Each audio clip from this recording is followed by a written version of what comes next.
Hello everyone and welcome to Journey with the Colors. We're in the color kitchen again. So today I am going to be making spaghetti for dinner, and so I thought this was the perfect time to make some Harry Potter wand breadsticks from the Harry Potter baking book. Sounds good to me, so why not? Okay, so the first thing that you're going to do is you're going to take 1 1/4 cups of whole wheat bread flour.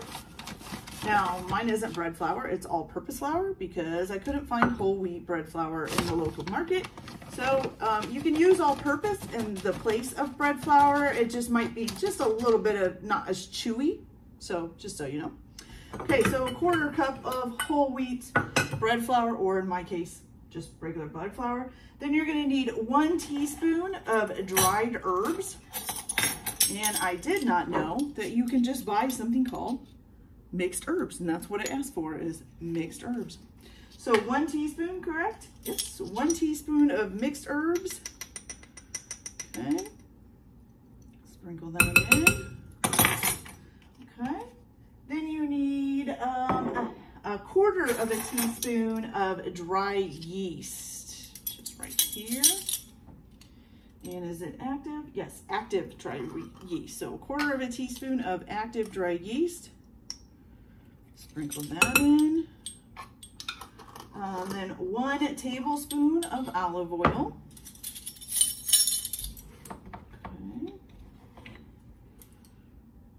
1 tablespoon olive oil, perfect. And then 1/2 teaspoon of salt.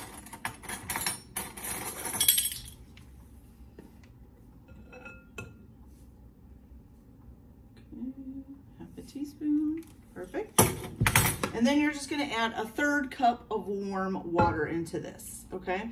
Now this is where it says to mix it up using a, what does it say? What does it call it? A round bladed knife. I don't do that, I just use my hands.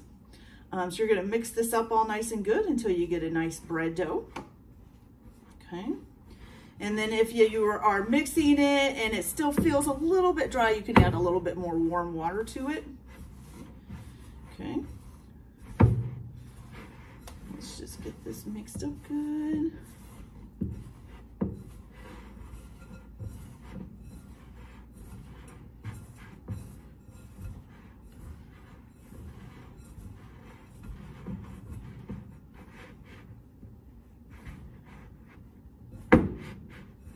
Okay. Really knead it in there.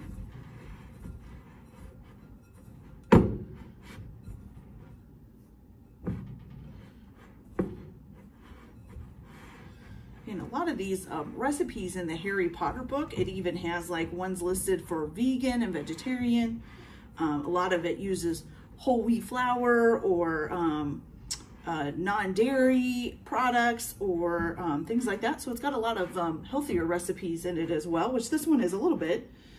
There's a dip that goes with this too, that it actually asks you to get like non-dairy yogurt to make the dip, and a vegan tapenade.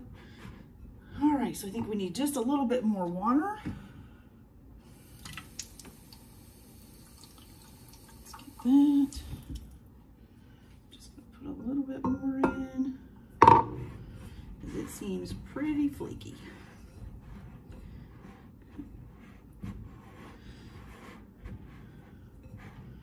All right, so then once you get this all mixed up and you get it all into a nice little dough, then you're gonna spread some flour out on your counter or surface, whatever your flat surface, whatever you're using. And then you're just gonna sit and knead this for about 10 minutes, okay? There we go. Now we're getting a nice dough. There we go. See? Nice little dough forming there. Okay, so after we get that done, after I get this mixed up, I'll go ahead and knead it for about 10 minutes, and then I'll be back to show you what we do next, okay? Have a good day. Guess I don't need to say that yet. Be right back. Okay, you guys, so we've kneaded this for 10 minutes, and now it looks like a nice dough that's elasticy. See that? That's what you want. You want it to be able to be a little bit formable. Okay, so now we're gonna put this in a lightly floured bowl and then cover it in saran wrap and let it sit for about 30 minutes, okay? Put that in there. It should sit in a warm place because that'll help it to rise a little bit quicker. So I'll go ahead and get this saran wrap on here, and then we'll be back in about 30 minutes to do our next step. See you then. Okay, you guys, so our half hour is up. So the next thing you're gonna do is, first of all, you wanna turn your oven on to 425 degrees to preheat it. And then you also wanna get a baking sheet and put some parchment paper on the bottom. Then you're gonna lightly flour your surface again, and you're going to get out your dough. Here's my nice little dough. And I tried to make it as a little bit of the same size all the way around as I could, because you're supposed to cut this into 8 equal pieces. So I'll try. Okay, so we got 1, 2, 3, 4, 5, 6, 7,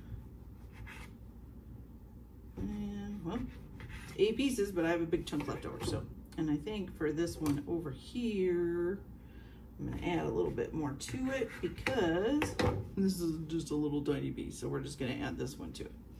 Okay, so then the next thing you're gonna do is you're gonna wanna roll these out by your palm. Right now I'm trying to get these two to mix up. So you're gonna roll them out, just roll them out flat into about 12-inch long sticks. The one end should be thicker because that's the handle of the wand, or in the other end, of course, should be thinner because that's the tip. Now, if you want, you could also like try to turn these into actual wands from Harry Potter. In the book, it gives some examples of like Ron's and Hermione's and all of that. So I will try to maybe do some of those, but I don't know that I'm gonna be able to. All right, so now we're gonna just roll this out with the palm. Ugh, it's not sticking together very well since I added those two together. Here we go. Okay, get you back in there. Okay, so then you're just gonna roll them out, like I said, with your palms, kind of lengthen them as you go along.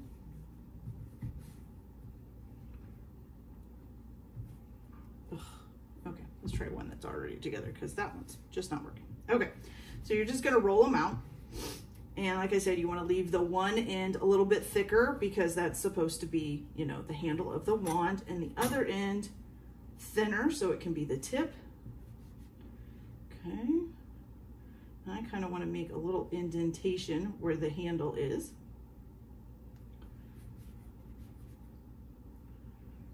Okay. Make a little bit of an indent. I don't think that's 12 inches yet either. Okay. Okay, and then just to be a little bit fun, I'm going to take a small piece here and try to roll it out in a really thin piece, and I'm going to wrap it around like one of the wands. See if I can make it look like a wand from Harry Potter.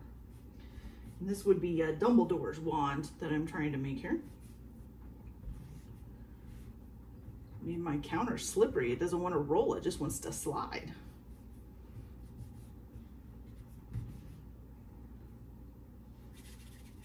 Let's just put it between our hands and do it that way. It might be easier. Okay. Just to roll out here. So I'm making this nice little thinner piece so I can just wrap it around the outer part of the actual wand, because that's the way Dumbledore's is. He just has like a twisty part that goes around his wand. I don't know if I'm going to be able to get this long enough to do it. Nope. Okay. So I am not that creative, I guess. So just work on the actual wands themselves here. Okay. So you got some little tiny... I got a little wand here. Actually, it looks a little bit bigger on the end than it does in the middle. So let's try to roll that out a little. Okay. Ugh. It's like not wanting to stick together. All right. So we have kind of a little wand. Got a bigger, thicker part here for the handle, and then the actual wand part here, which I'm gonna have to get to stick together a little bit more.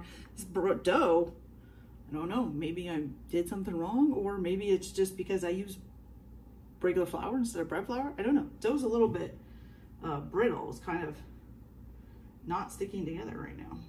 Okay, so we have our first one. And we're gonna stick that on there. And then I'll do the other ones and pop those in the oven, and then we'll be back and I'll show you how to make the dip. Okay, be right back. Okay, you guys, so we got these all rolled out. Not sure how well they're gonna come out. I did try to do a little bit of them looking like Harry Potter, but the dough is a little bit not sticking together so much, so we'll see how they come out once we bake them. So once you've got them all rolled out and designed however you want to design them, you're gonna take some oat milk or almond milk, and you're just gonna brush this over top of them. So we'll put that over all of them. And it does warn to make sure that the wands are thin, because this dough will expand. Some of mine are thin, some are maybe not so thin. So we'll get this all brushed on there. And some of them don't look like, you know, some of the stuff I did is gonna stick together. So that could be something fun too. Good to have pieces of breadsticks instead of actually breadsticks. So, all right, and I did make one small one so I could try one before the video was done today. Kind of have a little extra one for that. All right, so now you're gonna pop these in the oven for 8 to 10 minutes, okay?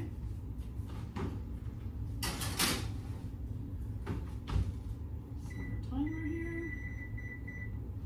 Okay, and then while those are baking up, we're gonna go ahead and make our dipping sauce. Now, I am making these with spaghetti, so I don't necessarily need the dipping sauce, but because it's part of the recipe, we're gonna make it, because you never know, maybe it'll be really good. Okay, so for this, you're gonna need a half a cup of a dairy-free yogurt. I found this so delicious, okay? All right, and we're gonna put a half a cup of that in there. Okay, so a half a cup of dairy-free yogurt. Then you're also going to need a half a cup of vegan mayonnaise, which in this one is called Veganese. Okay, so we need a half a cup of that as well.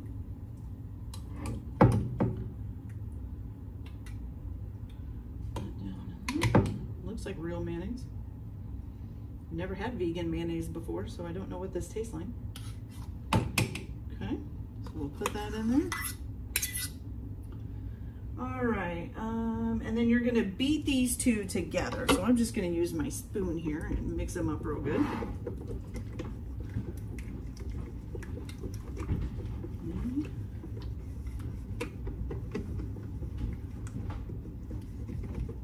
Oops, slop some on the counter there. All right, and then after you get that done, then you're gonna take some, it's asked for 2 tablespoons of vegan black olive tapenade, which I had to order off of Amazon. This is called Moroccan tapenade.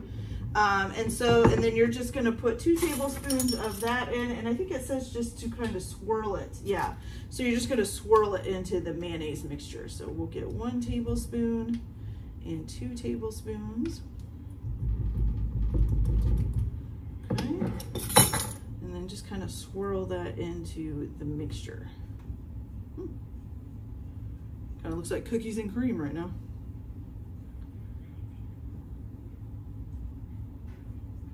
All right, there we go.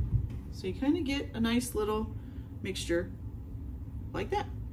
So I'm gonna go ahead and pop this in the refrigerator until tonight, except for when I try it at the end here. And then I'll just leave it in the refrigerator until it's ready to go, until we're ready to eat it tonight. So I'll see you in a little bit as soon as the breadsticks are done. Okay, so they're all baked up and ready to go. Now it just says you bake them until they're firm. Should take about 8 to 10 minutes. These took about 8 minutes. And of course, some of them kind of stuck together a little bit when they baked, but you know, I don't know. So I made just this little one just so that I could try it for part of the video. So we'll just try these and see how they taste. So we're gonna try it without the dip first.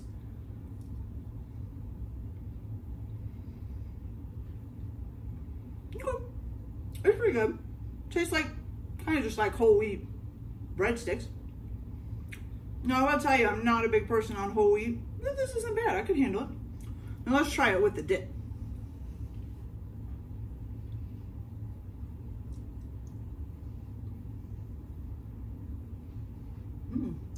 Now, I wasn't so sure about the dip because I've never had like vegan mayonnaise or even tapenade for that fact. But this isn't bad. Okay. All right, so that's it for today. This is from our Harry Potter cook baking book. And so we'll have some Harry Potter breadsticks with our spaghetti tonight. So I hope you all have a good day. Happy cooking. Like and subscribe. Oh my goodness. Like and subscribe if you like. And we'll see you a little bit later. Bye.